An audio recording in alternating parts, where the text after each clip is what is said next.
এই দেখুন বুড়ো এত দুষ্টু যে বাঘ বুড়োর ভয়ে আলমারির ভেতরে ঢুকে লুকিয়ে মুন্ডু বার করে দেখছে। বুড়ো বাঘের একদম ঘেঁটি ভেঙে ফেলবে। এই দেখুন ঢুকিয়ে দিচ্ছে। কেমনি করে ঢুকিয়েছ বুড়ো?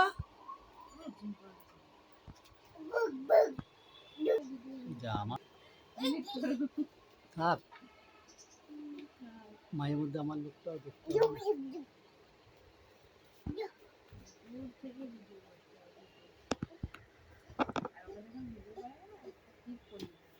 বুড়ো আবার বাঘের পেটা বার করে ফেলেছে দেখুন। বাঘ আধমরা হয়ে শুয়ে পড়েছে, একটা একটা হাঁপাচ্ছে। যা বাঘ কি হলো? বাঘের কি হলো? হাঁপিয়ে গেছে, একটু ওকে ওআরএস খাওয়াতে হবে। তুমি যা ওর গলা পলা টিপেছো, বাঘের হাঁপানি উঠে গেছে।